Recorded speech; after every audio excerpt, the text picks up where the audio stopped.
Paano kung sinabi ko sa inyo na may 300 na sundalo ang walang kaduwagan ang humarap sa libu-libong bilang ng mga Persyan noong unang panahon? Noong taong 480 BC, ang pinakamalaking imperyo na kilala ng mundo ay nagmamarcha. Si Haring Xerxes ng Persia, pinuno ng milyon-milyon, ay nakatuon ang pansin sa Greece. Ngunit sa makitid na daanan ng Thermopylae, siya ay haharap sa isang kalabang kakaiba sa lahat. Si Haring Leonidas, pinuno ng mga Spartan, alam na ang laban ay hindi pabor sa kanila.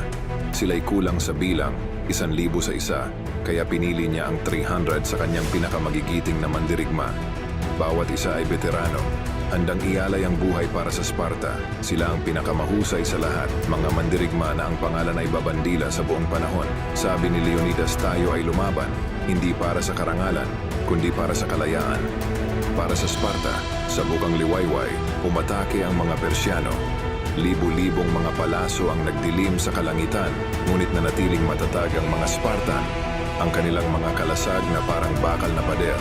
Mula sa kanyang ginintuang trono, pinanood ni Xerxes ang kanyang tiwala ay naging galit habang ang bawat alon ng kanyang pinakamahusay na tropa ay nauurong. Sabi ng mga mandirigmang Spartan, "Hold your line para sa Sparta." Dahil sa galit sa pagtutol, ipinadala ni Xerxes ang kanyang eliteng bantay, ang mga immortal.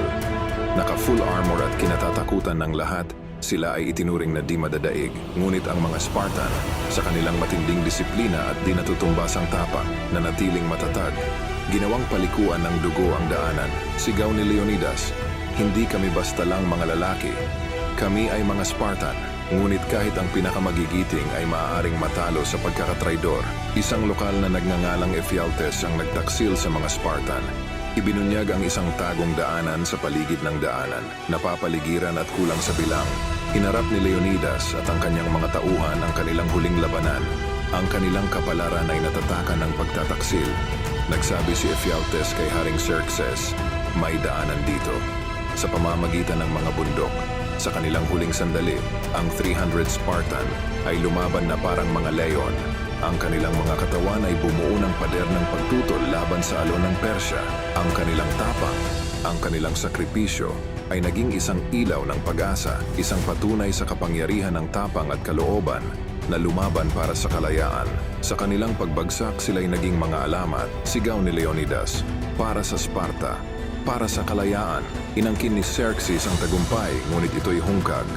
Ang sakripisyo ni Leonidas at ng kanyang 300 ay nagbigay inspirasyon sa Greece. Ang kanilang pagtayo sa Thermopylae ay nagbigay lakas sa lahat ng tumutol sa paniniil. Ang pangalan ni Leonidas at ng kanyang mga Spartan ay mananatiling buhay, nagbibigay inspirasyon sa mga susunod na henerasyon.